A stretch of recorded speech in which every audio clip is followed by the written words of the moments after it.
Okay, so sa video natin na ito, ayan, kakatapos lang ng ating session ngayon kasi we are always trading live with our students. So live, yung ating mga plano, kung ano yung i-execute natin na trade, binibigyan natin sila ng guidance, check natin yung mga trades nila. So kakayari lang natin 7 minutes ago. Pero kaya ako ginawa agad yung video na ito kasi meron mga questions dito. Especially, may nagre-request ng ito maraming mga comments, yan mga comments yun, salamat sa inyong lahat. At kaya tingin ko maraming mga gusto rin mag-take ng challenge o baka na-open up yung opportunity na 'to sa kanila kasi ang talagang goal ko kung bakit ko ginawa ito, yung, prop firm challenge na ito is para ma-open yung opportunity na 'to dito sa ating mga kababayan. Kasi ang lagi nga nakikita kong problema, "Sir, wala akong kapital na malaki, wala akong ito, wala akong ganito." Wala ng problema dun. Ang kailangan mo na lang ay skill development. Ngayon, may mga nagre-request na, sino ba yun? Na baka pwede ipakita ko yung um, dashboard ng aking prop firm kasi daw ay na, ano yun, parang na-edit. Ito. Si Boss Mark Lee, yan, request niya. Tapos meron naman, ito, okay sa clickbait yung title, whatsoever. So, i-discuss ko na rin. Iko-comment ko yung, ayan, ano ang inyong mga tanong din, sagutin natin. So, kaunting katuwaan lang din naman ito. So, unahin na natin, siguro ito. Okay na sana, kaso clickbait yung title. Nag-explain ka lang naman ng risk management, risk-reward ratio, at trade with trend, pero that doesn't mean na di ka babagsak sa prep firm challenge. Yun nga. So, reply ko, ano ba yung magandang title? Pwede maiwasan na lagi mag-fail pero hindi pwede mag-fail. Para mo na rin sinabi na may holy grail strategy or merong... Sabagay, may point naman siya. Kasi ako hindi naman ako maririnig na nagsasabi ng ng may guaranteed sa market. Pero ito kasing sinabi ko kanina. Ito kung papanoorin niyo yung video, kung yung context. So, ito, napanood niyo naman kasi alam niyo yung content. Risk management, risk reward ratio, trade with trend. Pero isipin mo, halos almost impossible ka na talagang yan mathematically Pag nag-trade ka with the trend, the general direction of the trend, 60% chance. Yeah, 60% chance. Sige, ganito na lang. May papakita ko sa inyo yung tool na ginagamit ko for trend filter. Hindi ako sana ilabas ito, pero pinakita ko na yata ito nung nakaraan. Kasi may mga tools ako.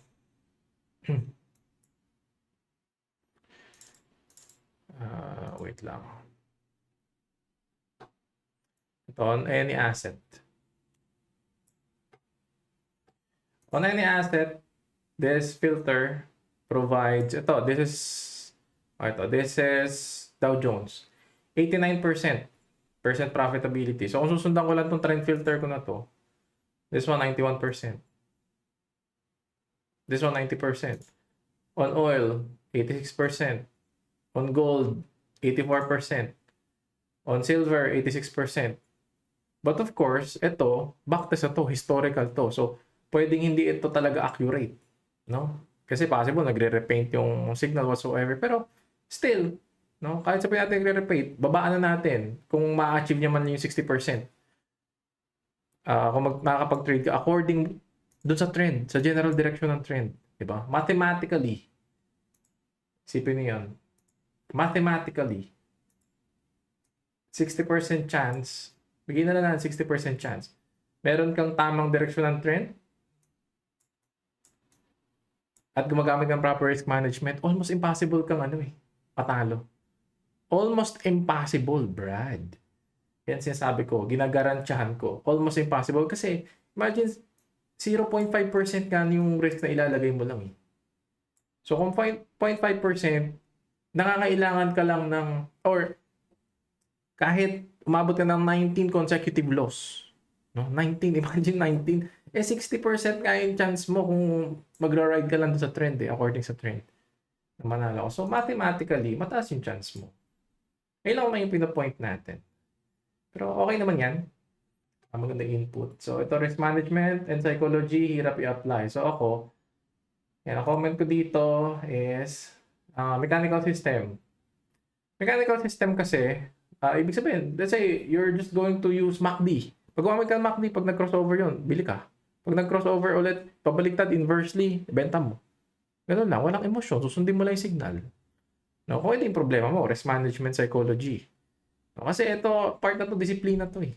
Yan yung problema. So anyway, siguro ano tayo. Ito yung i-focus natin, yung dashboard. Ito yung request eh. So, baka pwede nyo pakita yung dashboard ng prop firm nyo. Market Marami data kasi connection lost. bogus na guru, sorry. Ito yung aking isang broker, offline. Market data connection re-established. So, ayun nga, marami daw bogus na guru ngayon. Madali lang din kasi manipulate yung MetaTrader. Ako hindi ko alam na pwede manipulate MetaTrader kasi platform na to eh. I'm not sure. Baka nga may manipulation to whatsoever. Pero ito, baka kasi hindi nyo alam yung aking background. Like I said, I'm trading live with my students. Yeah. Every day. Every trading day. Minsan, syempre, may pahinga ako. Ito, may mga trading students, may mga questions. Pero makikita naman natin kung mga executions nila. Ito nga yung chine-check natin every single day. So, tingnan natin ito. Si Boss GT. Ano ba yung trade niya? O yan. Ang trade niya, long position on Microsoft. Kasama yan sa watchlist na pinag-uusapan namin kanina. Something like, hindi naman kami genius. Kumbaga, nagtutulungan lang kami. Share ko lang din sa kanila yung data. Pero, we're trading live. No? Hindi ko naman mababalikan yon. May session kami dito kung saan sinukat ko na yung entry point on SPY. Kahapon yata ang session namin. On SPY, itong entry ng dip. Ito mismo. Ito yung dip. Tapos itong TP. Hindi ko na execute. Pero yun, kasama sa live session. So, ayun, ako kasi equities trader ako. So, lumipat lang ako dito para sa prop firm. Kasi nga, ang goal ko, pag nakapag-take ako ng prop firm, naging maayos yung aking journey rito, maayos experience, may share ko sa inyo yung experience at kung paano yung ways para kayo din ay maging funded trader at makakumita rin kayo ng pera dito, di ba? Marami tayong matutulungan, lalo na sa mga Pinoy na kulang nga yung kapital pero meron skill, meron silang time to learn trading. Napakalaking advantage nito. So that is my goal. So hindi ko alam na mamanipulate yung MetaTrader, pero yun. So this is my challenge dito. Ang broker ko na to or ang prop firm na to is the funded trader. No? Kasi kaya nga dito ako nagpunta kasi meron silang sale. Yung FTMO walang sale nung time na yun. So ito 12,000. Ito na yung aking dashboard. Ayan yung drawdown. So ito yung mga trades. So ayan, 1,299, 2,000. Ang gamit ko, ano ba ito? MetaTrader. Ito, hindi ko nga... Actually, kaya ang sabi ko, kaya nawala ako ng 2 buwan, 3 buwan, nasa deep learning mode ako, inaral ko ito. Pero hindi naman ibig sabihin na naaral ko na lahat. Hindi ko pa rin sa ulado, yung mga calculators whatsoever. Kasi nga, kakashift ko lang ng market na ito. No, I am trading index using futures, using options. Pero ito, magla-lot size ka. Ibang sa akin ito, ibang planeta, kumbaga. But I'm trying my best. So, salamat din sa mga inputs nyo. Nagbibigay yung iba ng idea doon sa mga comments nila. Kaya salamat sa inyo. Malaking nagagawa sa akin yan. Binabasa ko yung komento kasi natututo rin ako doon sa mga suggestions nyo. So, ito. History. Ayan. I'm not sure paano i-double check yan. Pero ito. Yung isa ko is funded next. Sa kabila ko bubuksan kasi nandun yung detalye ko eh.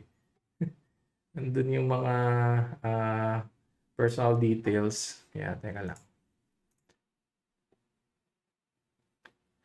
So, for my funded next, dapat pala dito ko. Teka. Kasi may personal details nga dito. At hindi ko siya pwedeng lakihan. Hindi naman siguro iisipin na real time ma-edit. Hindi ko alam kung maiisip nyo pa yun edited ba to or what. So ayan, breach account. So tingnan natin. Ito, account ko yan. Funded next. Ito yung isa kong broker. So dalawang yung tinitake ko na challenge sa tig 200k. So wala pa ako na-breach dito kasi ito yung first challenge ko. So sa inactive accounts, ito na yung natapos ko na challenge. Ang dashboard niya ito. So umabot siya na 16k yung target. Nakalagay current results 12k pero umabot na yan ng 16k kaya ako naka-move forward doon sa step number 2. Nag-hedge kasi ako ng position ko kaya nasa 16k lang yan. nasa 12K lang yun. Hedge ng position, ibig sabihin nag-take ako ng opposite side na umabot na siya ng 16K. So, ano ba yung account? Sige natin active account. Ito yung active account ko ngayon na tinitrade. Yan. Nasa ito, phase 2, 200K. Yan, puro ongoing, 4 days. So, 4 days pa lang pala ako nagtitrade dito. Maximum is, minimum 5 days dapat yung trading. So, kumita na ako ng 4K. Ito yan, yung account na to. Oh, ayan yung history. Hindi ko alam kung paano nyo ito-double check yan. Pero hopefully, yan, makita nyo naman. Pero like I said, ewan ko, sa Pilipinas, hindi ko alam kung meron pang ibang nagtitrade ng live. Katulad ng ginagawa ko since 2019, 2020. Nag-start na ako mag-trade ng live. Wherein, show natin execution, nagtuturo ako. So, it's up to you kung maniniwala kayo or what. Pero ang goal ko nga kasi dito, yung ino-open ko sa inyo was the opportunity. Yung napakalaking opportunity na mayroon dito sa mga prop firm. Ngayon, pasensya na kayo kasi masasabi ko, late na ako. Kasi hindi ko nga pinapansin yung prop firm kasi akala ko noon puro forex lang. That's not my forte. That's not my market. My market is stock market. Philippines man yan, US stock market, ayun yung trade ko. Pero ngayon, dahil yun, index, meron naman tayong idea on how to trade index. Kaya tayo ngayon ay nag-try. At ang gusto nga natin, kung tayo ay pala rin at tulungan ni Lord, magtagumpay dito sa prop firm na to, ma-share ko sa inyo yung experiences.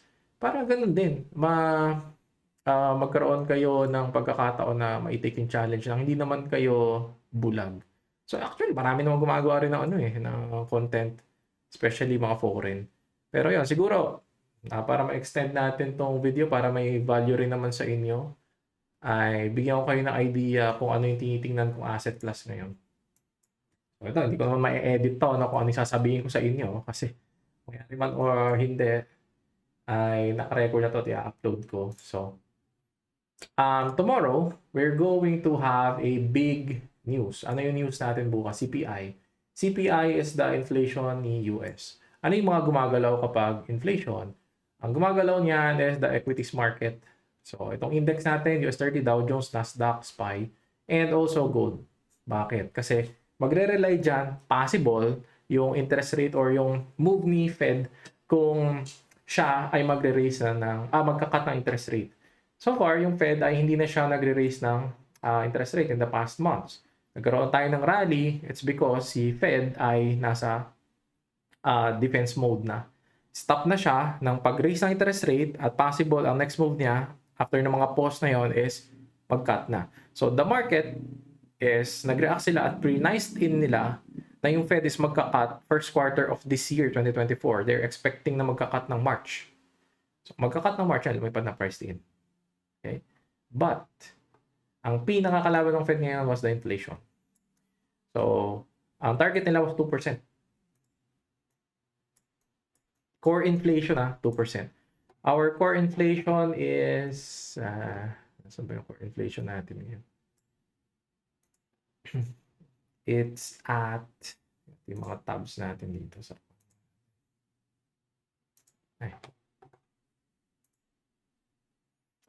core inflation. Kunin lang natin itong data. The core inflation is at 4%. Again, target 2%. So hanggat hindi lumalapit doon sa target nila, hindi nila kailangan mag-aggressive ng cut. Kasi ang pinakakalaban nila tong inflation, masisira economy dito. Pag tumaas ulit, nagkaroon tayo ng inflation, runaway inflation yung tawag, ay nahihirapan silang habulin yon. Especially pag yung ekonomiya ay naghihingalo. Currently, bagsak yung ating mga manufacturing index ngayon sa US. Ang mataas lang natin ngayon was yung services PMI. So, given those data, ano yung expectation natin? Of course, nagtitrade tayo using technicals. And gaya nga nasabi ko, ang approach ko na rito ay statistical-based average range. So, for me, ito yung dividing line ko. Below this area, I am short. On Nasdaq, same thing. Ito, medyo nasa gitna siya. Naglalaro pa siya dyan. Ito yung dividing area ko. On SPY, it is above. Ano yung possible scenario na tinitingnan ko? If ever, this inflation. Headline inflation kasi na-expect nilang tumaas. Yung ating core inflation na-expect nilang bumaba. Medyo parang neutral yung labas nito. Pero if ever mag-print to, at least yung headline inflation na yung forecast na to ng below 3%, baka possible mag-spike ulit yung market. Possible na yung mag-move upward. Kung piprint siya ng mas mababa. Kasi kung kahit yung headline inflation na makita lang natin na mag 2%, ma-hype yung market niya, magiging euphoric ulit yung market. Possible na magkaroon ng continuation tong move na ginawa niya since nung November. Possible. So ako, ano ang na-expect ko? If I'm going to take a short position, based on my mapping, based on my lines, key levels, isi-short ko itong Dow Jones. For long, ano yung take ko ng long? Kasi dahil nasa above ng dividing area to, possible na buy zone, above this area sa akin, SPY, pwede. Nasdaq pwede rin. Pero torn between, nasa gitna, nasa limbo. Ito, nasa neutral zone. So, yun. And ngayon, ang araw na ito, ang pinakamalaking news na inaabangan natin is yung approval ng Bitcoin ETF. Ito yung pwede magpagalaw sa kanya if ever magre-retest tayo sa highs na ito. So, kaya tayo nagkaroon ng fade kasi fake news, na-hack yung SEC yesterday na nag-post siya ng approval pero hindi yun official. Though official account yung ginamit kasi na-hack nga. So, yun. Ayun siguro yung aking magiging another note dito sa video na to. Pero, yun. It's up to you if you want to believe in me. Pero ang gusto ko lang, open up sa inyo yung opportunity na ito. And ayun pala. Dahil bumukas na tayo sa mga brokers, magpo-post na rin siguro ako ng kumuha ko ng referral code. It's up to you kung ititingin yung referral code or not. Kung may naambag akong value, okay lang kung di nyo gamitin or gamitin nyo. Pero, ayun lang siguro ang maibabahagi ko sa video. If you have questions, i-post nyo lang dyan. Kung meron din kayong mga comment na makakatulong sa akin sa journey ko dito at sa journey ng mga kababayan natin dahil yun nga, kaka-transition lang natin at marami pa tayong kakaining bigas sa totoo lang. So, ayun lang siguro yun sa akin. At salamat sa inyong lahat guys and good luck din sa inyong pagtitrade sa pagtitake ng challenge nyo and happy trading everyone. God bless.